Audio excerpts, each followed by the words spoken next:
최근 미니진 대표하고 하이브 간의 논란이 뜨겁습니다. 지난주에 하이브 산하 레이블인 어도어, 미니진 대표 등을 업무상 배임 등 혐의로 수사기관에 고발하기로 한다고 했었는데요. 하이브가 어도어에 대한 내부 감사를 실시했고, 미니진 대표 주도로 경영권 탈취 계획이 수집됐다는 사실을 확인하고 밝혔어요. 결국 미니진 본인이 소유한 어도어라는 레이블을 들고 제3자의 매각 또는 탈출을 시도했다고 하는 것이고, 미니진 대표가 여기에 북받쳐서 반박 기자회견을 열었습니다. 그래서 일주일 사이에 주가가 10% 넘게 급락했습니다. 시가총액이 9조에서 8조 원으로 줄어들었어요. SM 사태가 끝난 지 얼마 안 되었는데 이제는 하이브에서 집안 싸움이 난 것 같습니다.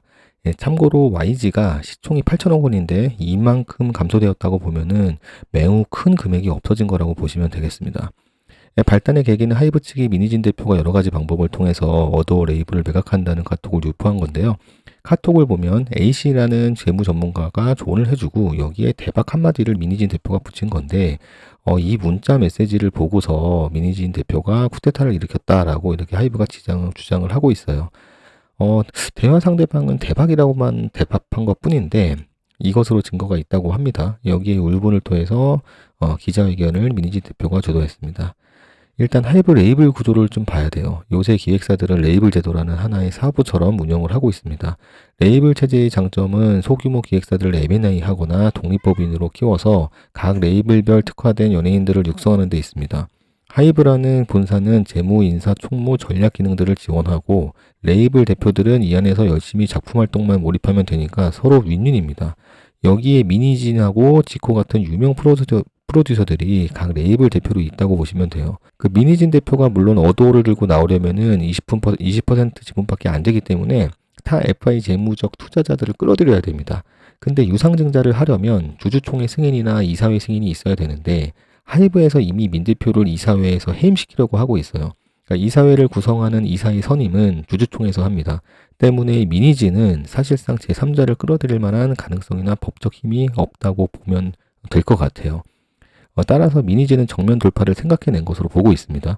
근데 인터뷰에서 미니진 대표가 몇 시간 동안 인터뷰를 하면서 열변을 토했습니다. 본인은 음악이 좋아서 일을 하는 사람이지 굳이 이 자리가 없어도 1,000억 원 정도 벌 수 있다는 등의 발언을 합니다. 그리고 하이브를 향해서 치사하게 뒤에서 굴지 말고 나와서 따져보자고 하고 있어요. 사실 여기서 굉장히 중요한 포인트는 직장인들이나 팬들의 지지를 많이 얻은 것 같아요. 저는 직장인으로서 사실 이분 말을 보고 한 표를 던지고 싶었거든요. 보통 조직을 보면은 상위 10%나 20%가 전체 조직을 끌고 갑니다. 일머리라는 게 반드시 존재하기 때문인데 일 잘하는 사람들이 상위권 사람들이 조직을 끌고 가면은 나머지 80%는 일을 대부분 시샘하곤 합니다. 근데 문제는 윗사람들과의 마찰도 발생을 해요.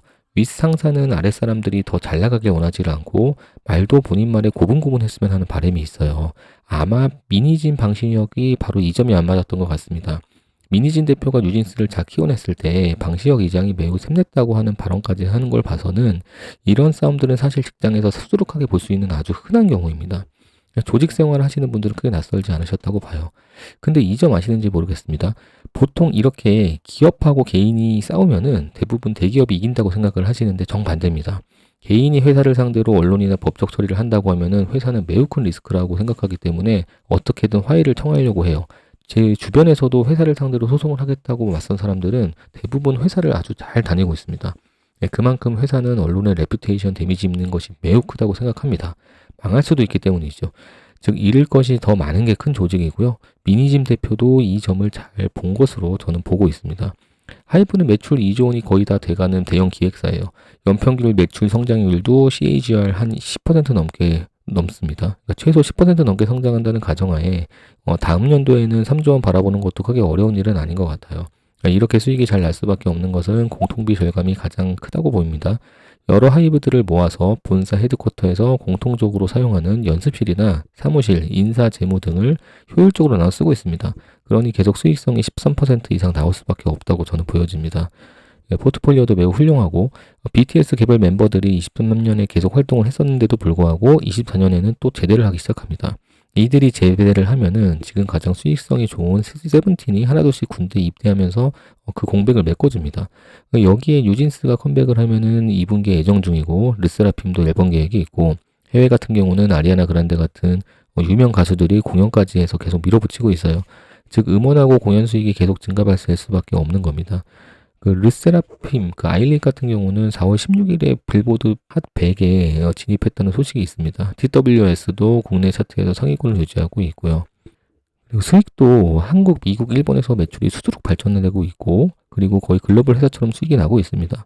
음원 매출도 계속 증가 중이고, 글로벌 스트리밍 점유율도 우리나라가 계속 높아지는데, 우리나라 내만 보면은 국내가 하이브가 차지하는 비중이 거의 국내에서 60에서 70% 이상 가고 있습니다.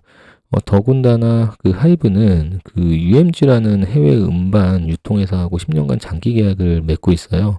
그러니까 미국 음반 시장이 약 한 22년도 기준으로 한 40조 원 가까이 되는데 이 중에 70%가 음원 시장이거든요. 근데 이러한 음원 유통 시장을 소니뮤직하고 워너뮤직 같은 곳이하고 한 세 군데가 과점을 하고 있는데 그중 하나인 UMG하고 하이브가 장기 파트너십을 맺고 있다라는 것은 하이브가 얼마나 글로벌에서 음원 역량이 매우 크다는 것을 아마 볼 수 있는 광경이지 않을까 싶습니다. 이 분쟁이 잘 회해가 돼서 오히려 주가에 도움이 주는 경우도 있을 것이고 장기화되면은 두 집단이 몰락할 수도 있다고 봅니다. 마이크로소프트하고 애플하고 소프트웨어 경쟁을 두고 분쟁이 심했는데 이제 스티븐 잡스가 애플 사장으로 부임하면서 마이크로소프트와 극적인 화해를 해가지고 투자를 얻어서 소프트웨어 개발을 잘 지속해서 위기를 극복한 경우가 있습니다. 반면에 코디악 포인트라는 미국 유명 펀드가 있었는데 두 창립자가 대립하는 과정에서 소비자들의 신뢰를 잃고 2011년도에 해산되는 경우도 있었습니다. 그러니까 하이브도 잘 화해가 될지 진흙탕으로 갈지는 사실 아무도 모른다고 봅니다. 뉴진스나 르세라핌, BTS 개인 컴백 등이 있기 때문에 24년이 매우 중요한 시기라는 것을 방시혁하고 민희진 대표도 모두 알고 있는 상황이기 때문에 극적 화해를 할 수도 있을 것이라고 봅니다. 그런데 방시혁 입장에서는 이런 쿠데타를 용인했다가 다른 레이블들도 이런 반란을 일으킬 것을 대비해서 본보기로 군기잡기로 계속 싸울 수도 있어요. 그래서 섣부르게 지금 주식을 구입한다든지 그렇다고 더 떨어지기 전에 매각해야 된다는 것은 사실 누구도 말하기엔 좀 어려울 것으로 좀 보입니다. 그럼에도 우리 하이브가 우리나라를 대표하는 기획사로 가정한다면 두 분의 싸움이 잘 풀린다는 가정하에 기관에서도 하이브는 25년까지 3조 원 매출을 예상하고 있습니다. 이제 큰 이변 없이 평소 성장률대로 성장할 것으로 보이고 저도 이것에 큰 이견은 없습니다. 수익성도 이 정도면 훌륭하기 때문에 더 이상 큰 몸집을 불릴 필요는 없는 기획사로 봐요. 오히려 분해되지 않게 유지되는 게 방시혁 차장의 숙제라고 보여지고요. 그러니까 제가 볼 때 이 사례는 레이블의 체계의 한계도 보여줬다고 생각합니다. 소속사 대표는 자기 새끼들만 몇십 개가 되기 때문에 동시에 신규 앨범을 출격시킬 수도 없는 딜레마가 빠졌다는 것을 이번 사건을 통해서 굉장히 멸실히 지금 보여지고 있어요. 따라서 지금 레이블 개수가 많아야 120에서 150% 이상 커질 수가 없다고 생각합니다. 그 이상 몸집을 빌렸다가는 이런 싸움은 또 나가지고 로마 제국처럼 멸망의 길을 갈 수도 있을 수도 있습니다. 물론 그렇게 될 가능성은 상당히 적지만 결국 연예인 기획사는 삼성같이 큰 기업이 탄생할 수 없는 구조가 될 수밖에 없는 거죠. 그러니까 우리나라 문화 사업이 정말 글로벌화 돼가고 있습니다.